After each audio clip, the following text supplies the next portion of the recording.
Hello, my name is Pankaj Pratap Singh. I have done graduation in mathematics from Royal University Bareilly. I have more than 4 years experience as a home tutor and I have worked as a senior subject matter expert in Academia for 6 months. तो आज का हमारा topic है intersection of two plane.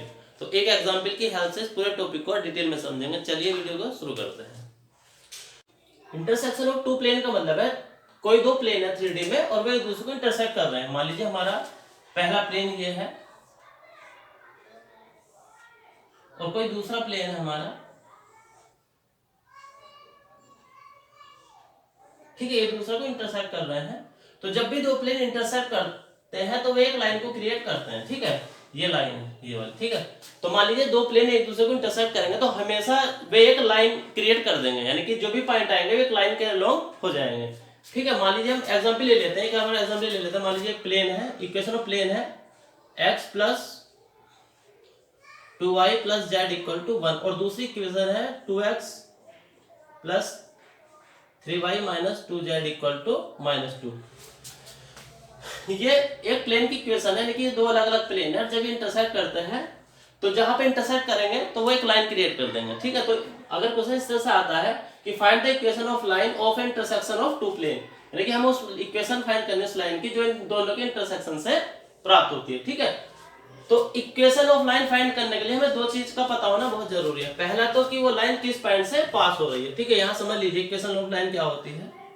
तो equation of line होती है x minus x zero upon a equal to y minus y zero upon b equal to z minus z zero upon c, ठीक है।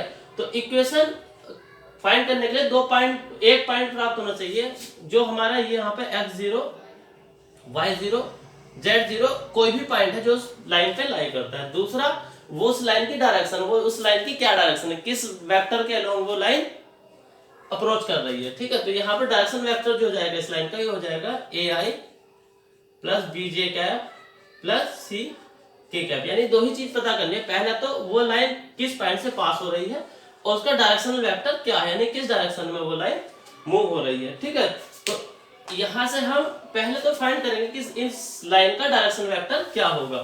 तो किसी भी लाइन का डायरेक्शन वेक्टर प्राप्त करने के लिए आप ऐसे समझ सकते हैं कि मान लीजिए हमारे पास दो प्लेन है, एक प्लेन ये है और एक दूसरा प्लेन है इस तरह से, ठीक है। तो प्लेन में क्या होता है, प्लेन का एक नॉर्मल वेक्टर होता है, नॉर्मल वेक्टर जो उस प्लेन के परपेंडिकुलर हो। मान लीजिए इस प्लेन का परपेंडिकुलर वेक्टर ये है, ठीक है, और ये इस वाले प्लेन का है, फर्स्ट वाले प्लेन का, और सेकंड वाले प्लेन का हमारा कुछ नॉर्मल वेक्टर ये है, ठीक है। अगर इन दोनों की हम क्रॉस प्रोडक्ट करेंगे तो हमें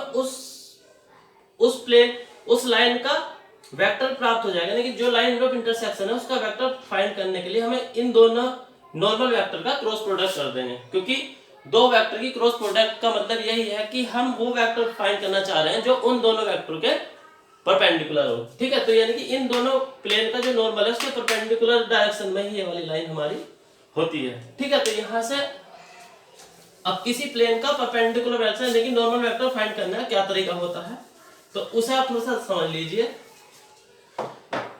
मान लीजिए हमारा ये प्लेन है, इसका हमें नॉर्मल वेक्टर फाइंड करना है, ठीक है। तो x का जो कोफिशिएंट है वो i कैप के साथ आएगा, y का कोफिशिएंट j कैप के साथ आएगा और z का कोफिशिएंट k कैप के साथ आ जाएगा, यानी कि इस वेक्टर का जो नॉर्मल वेक्टर है, इस प्लेन का नॉर्मल वेक्टर वो हो जाएगा i cap plus 2j cap plus k cap.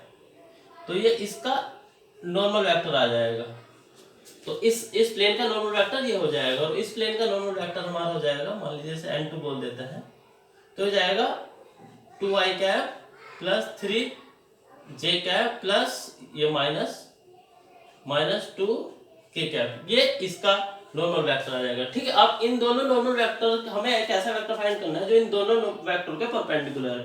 तो उसे फाइंड करने के लिए बस इन दोनों का क्रॉस प्रोडक्ट हम कर दीजिए। तो यहां से हमें निकालना है n1 vector into n2 vector, जो कि हमारा इस तरह से फाइंड हो सकता है, डिटरमिनेंट की सहायता से फाइंड कर लेंगे। तो यहाँ पर लिख दीजिए i j k और ये हमारा हो जाएगा 1 2 1 और ये हो जाएगा 2 3 -2, ठीक है। तो यहाँ से इसकी वैल्यू जो आ जाएगी हमारी वो आ जाएगी एफ आई कैप के साथ ले लेते हैं ये वाला हम, ठीक है, आई के साथ ये वाला ले लेंगे, जे के साथ ये से छोड़ के इन दोनों को ले लेंगे, तो आई कैप के साथ आ जाएगा 2 2 जा 2 2 -4 -4 3 1 जा 3 हो जाए -3 आई कैप, माइनस जे कैप के साथ आ जाएगा हमारा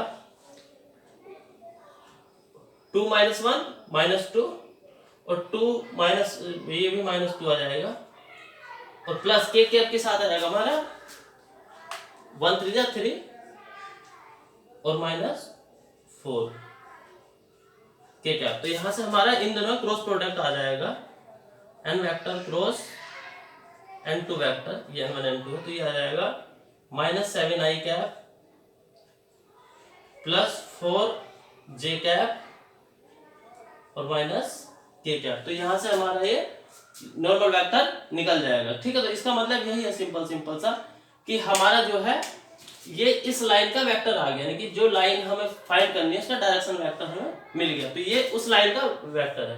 अब हमें फाइंड करना है वो लाइन किस पॉइंट से पास हो रही है, तो इसके लिए मैं इसे मिटा देता हूँ, इसे लिख लेता हूँ, इधर लिख लेता हूँ, जो हमारा ये लाइन है मान लीजिए इसे आर वेक्टर कह देते हैं, तो ये हमारा आ जाएगा -7i प्लस 4j माइनस के कैप। अब यहां से हमें ये पता चल चुका है कि जिस लाइन का डायरेक्शन वेक्टर है ये है। अब हमें सिर्फ एक पॉइंट फाइंड करना है जो कि इस लाइन पे लाई करता है, तो उसके लिए इन दोनों इक्वेशन को हम सोल्व कर सकते हैं। तो मान लीजिए कि जो लाइन है, मान लीजिए जो ये लाइन है इस तरह से समझ लीजिए कि ये x है, ये y, ये z, ये लाइन है, ठीक है, ये इसकी डायरेक्शन है। तो ये कभी ना कभी क्या होगा हमारे xy प्लेन को कट करेगी, ठीक है। तो जहां पे कट करेगी यहाँ पे z इक्वल टू 0 हो जाएगा। तो जब z इक्वल टू 0 हो जाएगा तो x और y भी हम फाइंड कर सकते हैं। ये वाला पॉइंट हम इजीली फाइंड कर सकते हैं कि जब xy प्लेन पे लाइन कट करे तो वहां z बराबर 0 हो जाएगा, ठीक है। तो इन कंडीशन में इन दोनों में z बराबर 0 रख दीजिए, यानी कि z बराबर 0 हम फाइंड पुट कर देंगे, तो यहां से जाएगा x plus 2y equal to 1 और ये हो जाएगा 2x plus 3y equal to -2, ठीक है। अब इन दोनों को सोल्व कर लीजिए, इसमें अगर हम 2 की मल्टीप्लाई कर ले तो जाएगा 2x plus 4y equal to 2 minus minus minus, तो ये कट जाएगा, तो यहाँ से आ जाएगा -y इक्वल टू -4 यानी कि y इक्वल टू 4। तो यहाँ पे z बराबर 0 पे y इक्वल टू हमारा 4 आ जाएगा और x यहाँ से निकाल लेंगे, तो x ये से कर देता हूँ x plus 8 equal to 1, x equal to हो जाएगा -7, तो x इक्वल टू -7, तो ये पॉइंट आ जाएगा। तो जो हमारा पॉइंट है यहाँ पे ये वाला पॉइंट जो आ जाएगा ये हमारा आ जाएगा -7, 4, 0।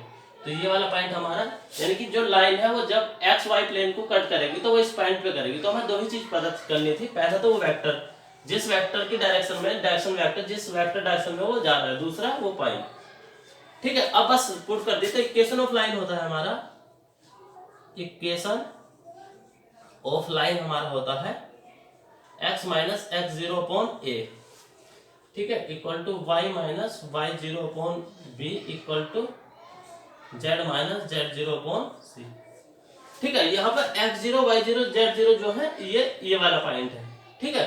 तो यहाँ से हो जाएगा x माइनस 7, तो ये +7 हो जाएगा अपॉन पहले ऊपर, तो y minus 4 equal to z minus 0, ठीक है। और ABC जो है ये हमारे वेक्टर है, जो ABC जो r वेक्टर है इस तरह से होता है AI plus BJ plus CK, ठीक है। तो ABC की वैल्यू ये रही, तो A की वैल्यू -7 है, B की वैल्यू हमारी 4 है और C की वैल्यू हमारी -1 है। तो ये जो है हमारी इक्वेशन ऑफ लाइन आ जाएगी। तो इसी तरह से हम इक्वेशन ऑफ लाइन फाइंड कर सकते हैं, ठीक है। वीडियो को देखने के लिए आपका बहुत बहुत धन्यवाद।